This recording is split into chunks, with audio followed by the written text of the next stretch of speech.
Amém? A graça e a paz do Senhor Jesus Cristo a todos os irmãos. Amém. Cumprimento todos da Igreja Batista Nacional e aqueles que estão pela live. Hoje, segundo domingo de dezembro, é comemorado o dia da Bíblia. A palavra de Deus, para muitos, é apenas um livro aleatório que foi escrito por homens para falar de um Deus que diz que ter ressuscitado. Mas para nós que cremos e exercemos fé na palavra de Deus, é o livro que tem salvação, restauração, restituição, glória, vida eterna, mudança de vida, mudança de coração. A palavra de Deus, passe céus e terra. O próprio Cristo diz que ela nunca, jamais, de modo algum, vai passar. Pode querer o homem ateu, o homem que não crê, o incrédulo, outras religiões sabotar o cristianismo, mas tudo aquilo que foi feito e existe tem uma razão para existir, porque o Deus da Bíblia comunicou a nós, através de homens falhos como eu e você, da maneira que Ele queria que fosse comunicado. Então, quando você lê esta palavra, você em lugar nenhum vai encontrar uma palavra tão bem elaborada, tão bem feita, que descreve nossa vida e nossa alma, como a palavra de Deus. Você de jeito algum vai encontrar algum livro na terra, por melhor que seja o escritor, por mais culto e sábio que seja. Se você pegar um texto do Shakespeare, ele mesmo vai dizer para você e para mim que não há escrita como a palavra de Deus, que não há escrita como a Bíblia Sagrada, porque ela revela a salvação que há em Jesus, a salvação que há em Deus Pai e a obra do Espírito Santo. Ela mostra para mim e para você o meu e o seu pecado e a nossa necessidade de restauração, a necessidade de eu e você retornarmos a Deus. E hoje, culto de ceia, a última ceia do ano dessa igreja, no sentido de terminar o ano, eu convido você a abrir em Hebreus capítulo 4, versículo 14 a 16. Hoje nós faremos o inverso. Ao invés de falar do sacrifício de Jesus, do que é que Jesus proporciona para mim e para você, da salvação que tem para mim e para você, hoje nós vamos falar dos benefícios além dessa salvação. Aquilo que eu e você, nós podemos adquirir através da fé em Jesus. Hebreus capítulo 4, versículo 14 até o 16.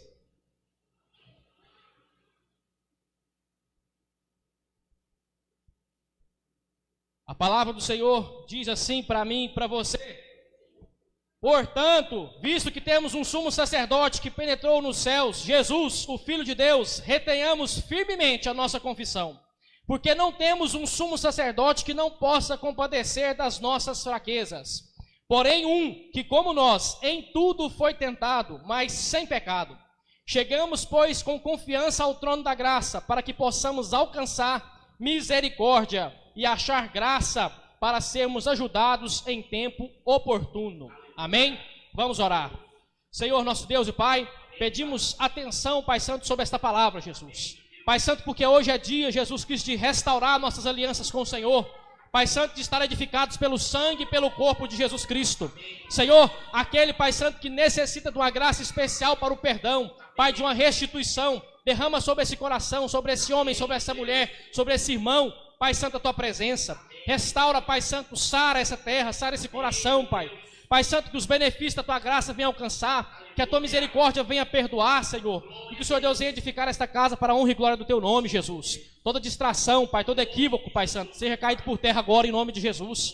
Dá-nos atenção, Pai, dá-nos a sabedoria, Pai, para entender esse texto, Pai, e aplicar na nossa vida, e ter graça para nós, Jesus. É o que nós te pedimos. Amém. Meus irmãos, pode sentar em nome de Jesus. Quando o escritor da carta aos Hebreus, ele escreve para mim e para você, ele escreve na intenção de mostrar que Jesus é supremo. A carta de Hebreus tem uma única e só vontade: mostrar que Jesus está acima de tudo e todos. Ele começa provando que Jesus está acima dos profetas, porque no capítulo 1 ele diz que Jesus, ele fala porque ele é Deus. Os profetas do passado falaram a palavra de Deus, mas Jesus pode falar com outra autoridade porque ele é Deus. Em segundo lugar, no mesmo capítulo, ele vai dizer que Jesus está acima dos anjos, porque ele mesmo criou aqueles homens, né, que nós queremos que sejam seres mais masculinos, para o seu próprio louvor e glória. A Bíblia vai dizer que eles são ministros para ajudar os santos. e abençoar eles como labareda de fogo. Mas Jesus é superior aos anjos que nos acodem. No capítulo 2, a Bíblia vai dizer, em Hebreus capítulo 2, que Jesus ele é superior a Moisés e a Josué. Porque no Antigo Testamento, o homem maior que existia era Moisés. Porque Deus, através da vida dele, entregou o que nós chamamos de a lei, que são os 10 mandamentos. Moisés escreveu Gênesis, Êxodo, Levítico, Números, Deuteronômio. Entregou para nós a base da Escritura Sagrada.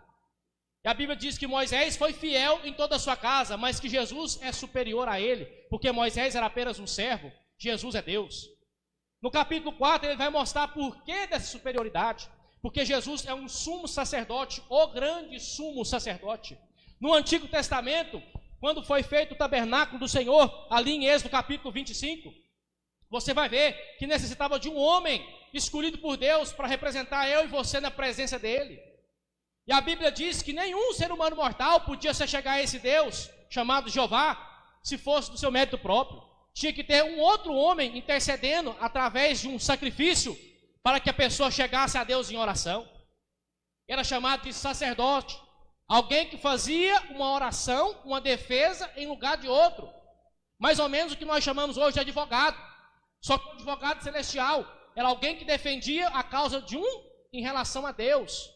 Ele apresentava um holocausto, que era um boi, ou uma ovelha, ou um par de rolinhas, e colocava ali o sangue sobre aquele altar. E Deus falava, perdoava ou dava juízo sobre aquela pessoa. E a Bíblia diz que era impossível se achegar a esse Deus, se não fosse por um sacerdote.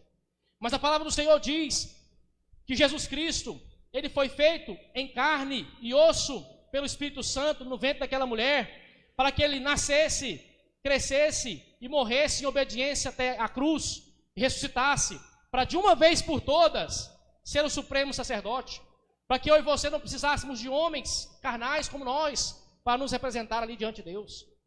Então, a partir do momento em que você crê em Jesus, que você crê em Deus, que Deus enviou ele para salvar a minha e a sua vida, a palavra do Senhor diz que você tem um sumo sacerdote, que é o maior de todos. É como se tivesse dito assim, olha, sumo sacerdote significa que é o maior de todos os sacerdotes. O grande sumo sacerdote é o maior dos maiores, o mais grandão de todos. Como diz o nosso português, menino pequeno. O mais grandão dos sacerdotes, aquele que não falha, porque ele é Deus. A Bíblia vai dizer que ele é o maior sacerdote que tem, porque ele é figura humana, mas dentro dele está a divindade, 100% homem, 100% Deus. Quando você está recorrendo a Jesus, ao sangue de Jesus, ao mérito de Jesus, você não está recorrendo ao sangue de um homem mortal que nem eu, que nem os irmãos. Você está recorrendo ao sangue de Deus, ao perdão de Deus, à glória do Senhor. E aí é que está a diferença. O grande sacerdote, ele precisa oferecer apenas um holocausto. Quando no Antigo Testamento, Salomão foi edificar o templo, ele ofereceu 22 mil bois e 120 mil ovelhas. E a Bíblia diz que é o maior sacrifício que Deus recebeu naquele tempo. E diz que não era suficiente para pagar os pecados de Israel. Mas a palavra do Senhor diz que depois que Jesus morreu na cruz e aquele véu se rasga, não é mais necessário nenhum tipo de holocausto. Apenas pela fé, Romanos capítulo 5 diz, pois sendo justificados pela fé, você tem paz com Deus. A justiça de Deus, quando você crê em Jesus, ela é lançada sobre você, através do Espírito Santo. E é aqui que está o primeiro ponto. Você é justificado. Lá no tribunal do céu, você estava sendo acusado de pecado contra o Senhor, de pecado contra a glória de Deus. Você quebrou os 10 mandamentos 1 milhão de vezes cada um. E a Bíblia diz que no primeiro momento que você crê em Jesus, os seus pecados do passado, os seus pecados do presente, e se você continuar crendo, os pecados do futuro, estão todos cancelados e pagos pelo sangue de Cristo. É como se o juiz te desse uma sentença de livramento, mesmo você sendo um criminoso de alta patente. Jesus, ele risca a sua cédula de dívida, como está em Colossenses 2. Ele risca a sua dívida, ele passa a caneta nela e diz, você não precisa mais pagar pelos seus pecados. Eu já paguei pelos seus pecados, eu já morri pelos seus pecados, carreguei todos os seus erros, falhas, mediocridades na cruz do Calvário. É só você crer, é só você lançar sobre ele a sua confiança, uma confiança que está para além do entendimento humano. A Bíblia diz em João capítulo 16, versículo 8, que é somente pelo Espírito que eu e você conseguimos fazer isso. E a Bíblia diz que se você crer com seu coração e confessar com a tua boca, tu és salvo instantaneamente. Então o cristão, a sua primeira benfeitoria que ele recebe pelo sacerdócio de Jesus é a salvação, é a justificação. Você, a partir do momento que você creu, o pastor disse aqui, a pastora disse aqui, você é feito uma nova criatura. A palavra nova criatura é: você não pertence mais a esta criação, essa criação caída, essa criação de Adão. Você pertence a uma criação celestial. No dia que Deus retornar, Jesus Cristo retornar, você não pertence mais a esse mundo que será condenado com o diabo e seus anjos. Você pertence ao céu, você pertence à glória. E àquilo que Deus tem para aqueles que vão para a eternidade. Então, esse é o primeiro advento que eu tenho para você. A primeira ideia de que Jesus ele veio para salvar eu e você dos pecados. Em segundo lugar, a Bíblia diz que a partir do momento em que eu e você cremos no Senhor, Efésios capítulo 1 diz que ele sela a minha e a sua vida com o Espírito Santo da promessa para o dia da redenção. Quando a pessoa ela se arrepende dos seus pecados e lança sua fé em Jesus, Deus joga sobre ela o Espírito Santo. A Bíblia diz que o Senhor apodera-se daquela pessoa através do Espírito Santo. É por isso que o cristão, aonde é que ele anda, no mundo físico talvez não, mas no mundo espiritual, todos os anjos e todos os demônios sabem que você é cristão, que você crê em Jesus, porque você tem um selo estampado na face, dizendo que você tem dono, e o seu dono é Jesus. O seu dono é Deus, o Pai. Você possui um selo a partir do momento que você crê no Senhor. E a terceira pessoa da Trindade passa a acompanhar você, a andar conosco. As pessoas acham que é pouco ter o Espírito Santo. Meu irmão, é Deus dentro de você, dentro de mim. É Deus, e é por isso que Ele pode nos ajudar a orar, a interceder, a buscar e a fazer coisas que ao ímpio não é possível fazer. Ímpio não consegue se chegar ao trono de Deus com facilidade, você chega porque você tem o Espírito Santo. Ímpios não conseguem prever algo que pode acontecer a 2 palmos à sua frente. Você pode ser direcionado pelo Espírito a prever alguma coisa. Deus pode te dar o entendimento daquilo que vai vir, através do dom de sabedoria e de conhecimento. Deus pode te usar para ser um dom de cura, para curar alguém quando você está orando. E pode fazer o contrário, pode fazer com que você aumente a sua fé para você receber uma cura, para receber um milagre especial, através do Espírito que está dentro da sua vida, dentro do seu coração. Coríntios 6 vai dizer que você é templo do Espírito, você é uma casa, você tem que estar bem adornado para receber a pessoa da Trindade, o terceiro, que é o Espírito Santo. Então o cristão, ele tem um sumo sacerdote que salvou ele e lançou sobre ele o Espírito de Deus. Quando você recebe o Espírito Santo, a Bíblia vai dizer que Jesus, quando ele vai ao Pai, ele envia outro de mesma qualidade que ele. Quando você recebe o Espírito de Jesus Cristo, você não está recebendo uma pessoa qualquer. Você está recebendo alguém que reflete o próprio Jesus na sua vida. O Espírito Santo está para além do entendimento do ser humano. Por isso que ele diz: aquele que recebe a mim não pode ser conhecido do mundo, porque o mundo não os conhece. O mundo não conhece aqueles que têm o Espírito, não consegue entendê-los, não consegue ver como funciona a vida de um cristão. Ele consegue ou ter raiva, ou ser atraído pelo poder de Deus. Mas ele não consegue imitar a conduta cristã, por mais que ele tente, porque ele não tem o Espírito do Senhor. E a Bíblia vai dizer para mim e para você que esse Espírito é para o dia da redenção. Sabe, meus irmãos, aqui na nossa cidade ainda tem muito disso. Quando o cidadão vai comprar alguma coisa e vai dividir em algumas parcelas, a loja fala assim: então nós queremos uma entrada. Nós queremos uma entrada para que você garanta que você vai pagar. Aí vai lá, estipula-se 20%, é R$1.000, você paga 200. A Bíblia diz que o Espírito Santo de Deus, em Efésios capítulo 1, versículo 14, é a entrada que Deus deu. Guarde isso no seu coração. A terceira pessoa da Trindade é o pagamento de entrada que Deus te entregou. Já pensou o que está por vir? Já pensou aquilo que vai acontecer com aqueles que estão salvos do Senhor? Se Deus está te dando Deus, em forma do Espírito Santo, de entrada, o que será que virá no dia da salvação completa? Então, cristão, medite nisso, pense nisso. Você possui a terceira pessoa da Trindade com você, e Cristo enviou para benefício seu.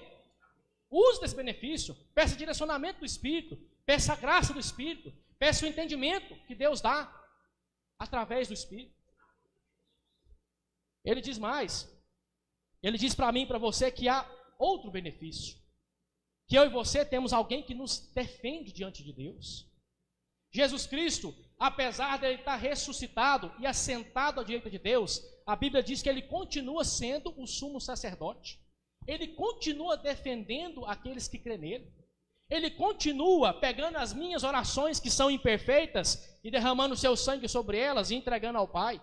Ele continua defendendo a minha e a sua vida quando nós pecamos, para que eu e você sejamos restabelecidos. O cristão, muitas das vezes, nós temos uma visão materialista. Queremos ver o que é que nós temos que fazer. Queremos entender, e não está errado.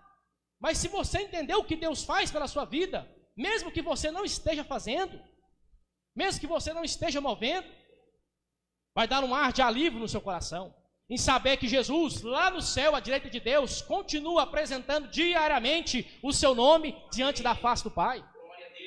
Diariamente o seu nome é apresentado diante do Senhor dos Exércitos, para que você seja salvo, para que você continue salvo, continue na presença. Há um que te apresenta todos os dias, há um que está preocupado com a sua vida. Lembra-se do centurião de Cafarnaum? Senhor, diz somente uma palavra. Ele está intercedendo pelo homem que está doente, que está morrendo. E Jesus faz a mesma coisa por mim e por você. Ele está apresentando a minha e a sua vida. E é por isso que ele vai dizer, no versículo 14, retenhamos firmemente a nossa confissão, porque não temos um sumo sacerdote que não possa compadecer das nossas fraquezas. Ele se compadece da minha e da sua miséria, da minha e da sua fraqueza, meu irmão. Sabe por quê? Porque ele se fez carne, ele se fez homem, ele teve limitações. Faça um exercício, meu irmão. Se você fosse o Deus Todo-Poderoso, que pode fazer tudo, você gostaria de se reduzir a uma figura de ser humano que tem a altura estabelecida, o tamanho do braço, coração, perna, para poder ficar aqui para morrer por uma humanidade que está caída? Mas a Bíblia diz que Deus fez tudo isso por mim e por você, tornando-se em figura de homem e vindo à terra para morrer em obediência ao seu Pai, para que eu e você sejamos apresentados. E Ele pode nos livrar de todas as nossas fraquezas. Tudo aquilo que eu e você somos tentados, na nossa área espiritual, na nossa área emocional, como o pastor disse, na área sexual, na sua área, meu irmão, financeira, na sua família, no seu casamento, tudo aquilo Jesus, Ele colocou como oferta na sua vida. Em tudo aquilo que tu passas, Deus pode te atender, porque Ele foi colocado em semelhança da minha e da sua fraqueza. E quando eu e você olhamos para Jesus, tem uma diferença dele para nós. Porque tem fraquezas que vêm que você dá conta de vencer. Mas tem fraquezas que vêm que na primeira aparição que ela dá, você já perde. O seu pecado te domina. O seu erro aparece e você cai nele de novo, e de novo, e de novo. E pede perdão para Deus de novo, depois de amanhã cai de novo. E assim vai. E Jesus diz, porque Ele foi tentado em tudo, mas sem pecado. Ele pode defender eu e você, não é porque Ele é Deus somente, mas porque nele não teve erro nenhum. Lá, naquela tentação do deserto, se você prestar atenção, o demônio tenta ele de 3 coisas. Tentação física com o pão. Está com fome? Se é filho de Deus, faz a pedra virar pão. Para que eu e você, na hora da tentação financeira, na hora que Satanás colocar um prato de dinheiro mal oferecido para você, você ter a capacidade de dizer não. Para na hora que aparecer algo que vem para saciar a sua carne, os seus vícios e suas fraquezas, você ter a capacidade de dizer não. Você possa falar não. Porque Ele disse, está escrito, não só de pão vive o homem, mas de toda a palavra que vem da boca de Deus. Na segunda, olha, está aqui esse templo aqui, joga-te daqui, porque está escrito que os seus anjos vão te socorrer aqui. E Ele diz, não tentarás o Senhor teu Deus. Sabe o que o diabo falou para ele? É o seguinte, se é filho de Deus, atravessa a faixa de pedestre sem olhar. O carro não vai te pegar, sabe por quê? Porque o anjo vai empurrar o carro. Ele estava tentando Jesus a fazer um milagre, a forçar Deus na parede. Jesus disse para ele, não tentarás o Senhor, o teu Deus. Crente não coloca Deus à prova. Crente pede Deus para socorrê-lo nas suas fraquezas. Há uma teologia ensinando para mim e para você que nós temos que colocar Deus à prova. Se Deus não der, então Deus não é Deus. Está errado. Mentira. Deus dá porque se compadece. Foi a palavra de abertura do pastor. Bondade, amor e a misericórdia do Senhor. Dá as coisas a nós porque se compadece de nossas vidas. Porque tem amor pela minha e pela sua vida. Se fez carne por mim e por você. Então se eu e você formos essa onda de pôr Deus contra a parede, estamos tentando o Senhor. Você tem que fazer como fez aquele publicano. Senhor, batia no seu peito, tem misericórdia de mim, porque eu sou pecador. E o outro dizia, Senhor, eu sou tão bom. eu dou o dízimo todo dia, eu jejuo 2 vezes na semana. Você tem que ver, sou até diferente desse homem aqui, ó, esse publicano. Eu sou muito melhor que ele. A minha oração tinha que chegar no céu primeiro, de tanto que eu sou bom. E o publicano não. Senhor, tem misericórdia de mim, porque eu estou quebrado, sou pecador. Eu estou destruído pelo pecado. E a Bíblia diz o quê? Quem é que foi justificado? O fariseu ou o publicano? Lhes digo que foi o publicano. O publicano que se humilhou diante de Deus. Tiago capítulo 4, versículo 10. Humilhai-vos, pois, debaixo da mão do Senhor, que no devido tempo os exaltará. Então, Cristo socorre a mim e você por conta disso. A terceira tentação, o diabo propõe para ele um pacto. Perceba, Satanás propõe a ele uma oferta de pacto. Está vendo os reinos desse mundo? Tudo isso eu te dou, se você prostrado me adorar. Então, Satanás propõe a ele um pacto. Assina o papel a partir de agora que isso aqui tudo é seu. Abandona Jeová, Deus, e vem para minha equipe. E Jesus diz o quê? Vai-te, Satanás, porque está escrito, somente ao Senhor, o teu Deus, prestará culto. E aí diz que o diabo retirou-se. E aí diz que os anjos do céu, que tinham sido desafiados, foram atender Jesus Cristo. Então a palavra do Senhor diz que quando eu e você chegarmos, chegue com confiança ao trono da graça. Porque com quem você está falando não é qualquer pessoa. Não é qualquer juiz mortal. Não é qualquer comerciante mortal. Não é. É alguém que está acima da minha e da sua capacidade, meu irmão. A Bíblia diz em Eclesiastes capítulo 5, é Salomão quem está falando. Quando entrares na casa do Senhor, o teu Deus, tenha cuidado, bota o pé na porta e fica esperto. Porque o lugar onde tu está entrando é casa santa. Deus está no céu e você está na terra. Portanto, sejam poucas as suas palavras. Saiba o que está falando. Saiba o que está apresentando diante de Deus. Porque Deus vai te acudir sem pecado. Jesus não tem falhas. Vai socorrer a mim e a você em qualquer situação que nós estejamos. O pastor usou a palavra de Filipenses capítulo 4. A maioria das pessoas ama esse versículo. Posso todas as coisas em Jesus Cristo, que me fortalece. Lindo, maravilha. Mas se você pegar para saber onde é que Paulo estava numa cadeia suja, sem iluminação. E ele vira e fala, já aprendi a estar bem de vida, já aprendi a ser humilhado, já aprendi a ter fartura e a passar necessidade. Posso todas as coisas em Jesus Cristo que me fortalece. Estava preso. E diz algo assim. Esse homem tinha uma fé, meu irmão, inabalável. E ele diz mais no versículo 19. O meu Senhor suprirá todas as vossas necessidades por meio de Jesus Cristo. Então tudo que eu e você precisarmos, Deus vai enviar. Deus vai mandar. Porque Ele está garantindo que o Senhor vai mandar para mim e para você e suprir tudo aquilo que eu e você precisamos. Só que nós precisamos nos achegar ao trono da graça. Outra coisa que o cristão ele está apto a fazer por conta de Jesus Cristo é obedecer a palavra de Deus. O cristão ele está apto a obedecer às ordens de Deus. Aqueles que não conhecem a Jesus não estão aptos para obedecer. Por mais que tentem, por mais que eles se esforcem, por mais que eles sejam igual aqueles homens que ficavam chicotando suas costas na antiguidade para poder apagar os pecados. Né? Aqueles ascetas, clérigos, ficavam lá batendo nas costas, né? Pisando nos pregos para apagar os pecados. E nada de pecado a pagar. E quanto mais ele fazia, mais pecado vinha. A Bíblia vai dizer para mim e para você que o cristão ele pode obedecer a Deus. Talvez não 100%, porque eu e você continuamos tendo pecado. Mas ele consegue obedecer a palavra do Senhor e ainda ter alegria nesta obediência. Ele consegue ter alegria em dar glória a Deus com a sua vida. Ele consegue ter alegria em fazer as coisas para o nome de Deus. Enquanto nós distribuímos a Bíblia hoje cedo, algumas pessoas, meus irmãos, elas estão desoladas, destruídas. Elas recebem a Bíblia como se fosse a coisa mais boa, mesmo que seja por um momento. Mesmo que seja por uma satisfação de momento. Talvez ele nem vai pegar aquela palavra para ler hoje. Talvez ele nem tenha olhado aquilo ali hoje. Alguns liam o verbetinho, né, aquele folhetinho que a gente entrega. Outros achavam a coisa mais boa, porque o seu coração está seco. O seu coração não tem vida.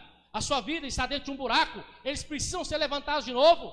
E o mal do cristão é que muitas das vezes ele se acomoda com aquilo que tem. E ele não busca mais em Deus. Eu digo e vivo dizendo, Senhor, enche-me mais. Coloca-me mais graça. Porque se eu parar, quando você para, você não consegue seguir em frente, algo vai te puxar para trás. Porque a Bíblia diz que se você olhar para trás do arado, você não é digno do reino de Deus. Você não pode parar, meu irmão. Você tem que caminhar com o Senhor. Tem que buscar ter obediência cada vez mais ao Senhor. Cortar aqueles lugares onde você está errando. E continuar naqueles lugares onde você está acertando. Porque você tem que ter esse entendimento, que a gente às vezes fala muito do erro, do pecado, mas e dos acertos que você está tendo? Você sabe onde é que você está acertando? Você sabe onde é que você está bem? Você continuar fazendo? Muitas das vezes nós olhamos só para o erro, mas tem que olhar para as coisas positivas que nós fazemos também. Então, aquilo que você tem de obediência, oferte a Deus. A obediência perfeita só Jesus tem, mas Ele capacita a mim e a você a obedecer a palavra através do Espírito Santo. E tem uma coisa, meus irmãos, hoje eu comentava com o pastor, uma igreja que ofertou um culto diferente para os seus irmãos, seus homens da sua igreja. Distribuíram cerveja para os irmãos beberem e charuto para eles fumarem. Meus irmãos, isso não é bíblico, isso não está correto, isso é algo mundano, que está sendo introduzido dentro das igrejas, e solapando, detonando, acabando com a verdade de Deus. E as pessoas têm cada vez mais achado comum esse tipo de coisa. Mas a Bíblia diz que somente aquele que permanecer até o final será salvo. E para estar até o final tem que ter obediência. Na mesma carta aos Hebreus ele vai dizer: ainda não resistiram o pecado até o sangue. O que é isso? Enquanto Deus não cobrar o sangue de vocês, não se deem por vencidos. Continuem marchando na obediência ao Senhor. Continuem marchando na glória de Deus. A Bíblia diz em 1 Reis 17, que quando Elias ele é apresentado, aquela cena do rei Acabe, ele diz assim: tão certo quanto vive o Senhor, perante cuja face eu ando. Elias, ele é o único personagem da Bíblia que tem essa frase. Vocês acham que vocês andam diante da face do Senhor? Vocês têm que ver eu. Vocês têm que ver eu. E meus irmãos, na época da lei, para um homem dizer tais palavras, é porque ele realmente se importava com a palavra de Deus. Seu andado não tinha defeito. Mas não porque ele não tinha pecado, mas porque ele se esforçava para estar na presença de Deus.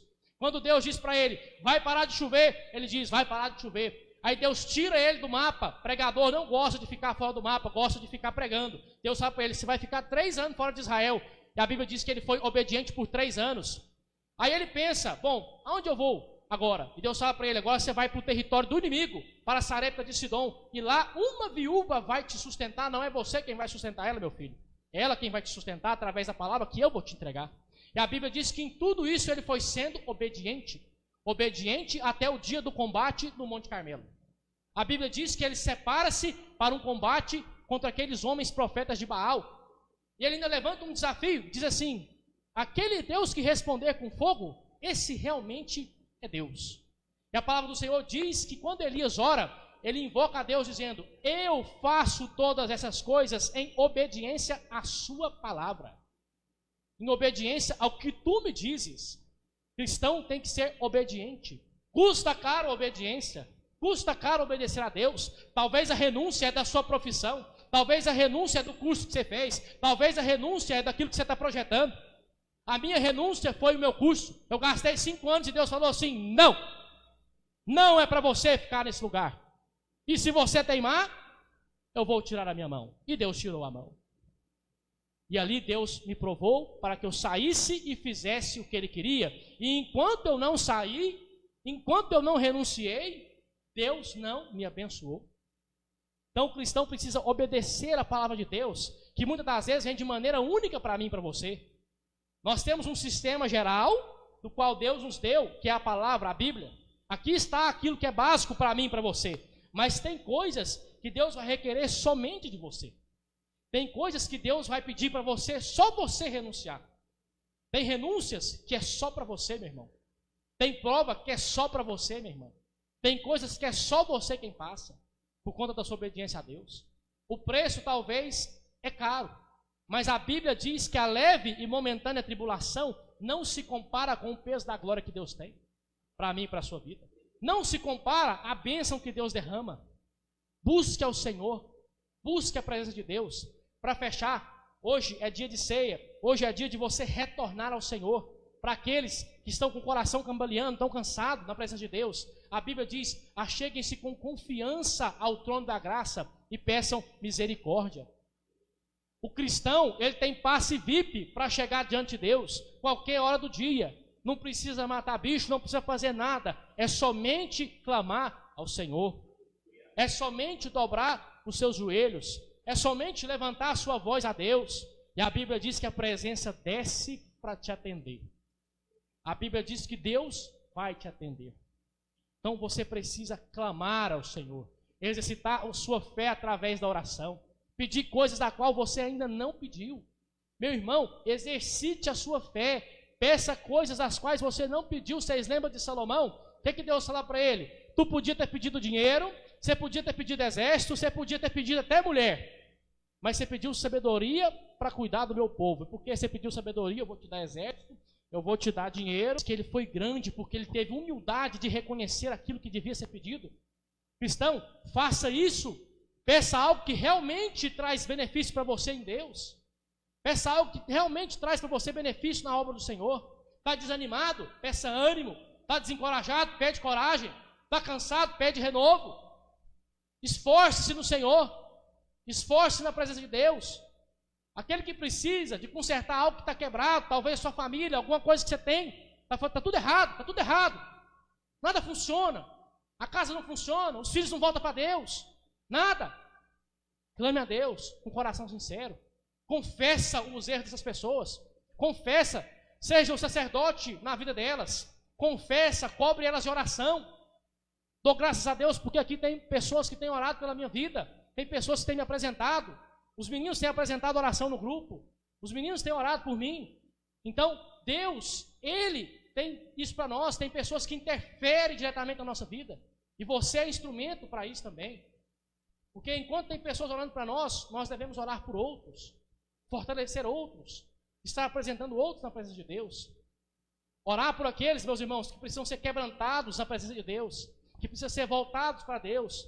Que não tem um coração disposto a amar o Senhor. Talvez você tenha um coração disposto. Talvez você tenha um coração que quer adorar a Deus. Mas aqueles que estão com você não têm. Aqueles que você conhece não têm. Seja você o sacerdote na vida deles. Seja você aquele que apresenta a palavra de Deus, a presença de Deus, em oração primeiro. E depois pregando, ensinando, ou qualquer coisa do tipo, convidando para a igreja. Nós precisamos ter isso no nosso coração. Nós precisamos entender que Deus quer que você fale com Ele. Deus quer te atender, meu irmão. Deus quer atender a mim e a você. Eu me lembro de algo muito, muito interessante e muito sinistro também que aconteceu comigo um dia na loja. A minha mãe, ela estava lá do lado assim e precisávamos de um troco, né? Eu contei esse negócio na escola dominical também um dia. A gente precisava de um troco de moeda. Eu falei, nossa, mas só precisa de 50 centavos e de R$1. Eu falei, Jesus, só podia mandar aí uns 30, 35 reais, né? De moeda. Meus irmãos, eu falei num tom de reclamação. Eu falei, não, caixa está sem nada de moeda. Deus podia mandar uns 30 reais para socorrer nós. Dali a pouco a vizinha chegou com um potinho de moeda assim e falou assim, Túlio, minha avó pediu para trocar aqui esses 35 reais de moeda. Aí eu falei, então Deus não está surdo não, hoje Deus está com o ouvido afinado. Porque eu reclamei e Ele escutou e enviou. Aí se Deus se preocupa com coisas tão pequenas quanto essa, quanto mais as coisas grandes que realmente importam na nossa vida, meu irmão. Porque eu estou falando de um troco, de uma coisa que é banal, que passa daqui para ali. Um dinheiro que não fica na minha mão. Ele passa, ele gira, daqui a pouco ele está em outro lugar. Se Deus se importa com uma coisa tão banal e pequena quanto essa, quanto mais com a minha e com a sua vida, que são almas imortais. São pessoas valiosas, são almas valiosas para o Senhor, do qual Ele morreu, deu o seu sangue para salvar a minha e a tua vida. Eu não posso, como diz o próprio autor de Hebreus, chegar a esse Deus com o meu coração e as minhas mãos vazias. Eu tenho que me apegar a Ele. Eu tenho que buscar a Ele. Eu tenho que clamar a Ele. Não posso chegar de qualquer jeito, com confiança, sabendo que você vai receber aquilo que você está pedindo. Sabendo que você vai estar na presença do Senhor. E para aqueles que ainda não têm a comunhão com o Senhor, para aqueles que ainda não pensaram seriamente no seu relacionamento com Deus, para aqueles que ainda não têm um coração voltado para a fé em Jesus Cristo, você hoje tem a oportunidade de crer na presença do Senhor, Deus tirar os seus fardos pesados, Deus tirar o fardo do erro e do pecado, Deus tirar o fardo emocional que está pesado e fazer de você uma nova criatura. Para você que aí, talvez você tenha um coração que já se voltou para Deus um dia, mas no momento que você está desviado, seu coração está longe da presença de Deus. Às vezes você não sente aquele poder, até você tenta, Até você quer, mas você não dá conta. Hoje é dia de você falar: Senhor, tem misericórdia do meu coração e atende o meu pedido. Fala comigo, meu Deus. Porque Deus, Ele é capaz, meu irmão, de falar com essa multidão que está aqui, como se fosse uma pessoa só. E é capaz de escolher você dentro da multidão para trazer uma mensagem para você.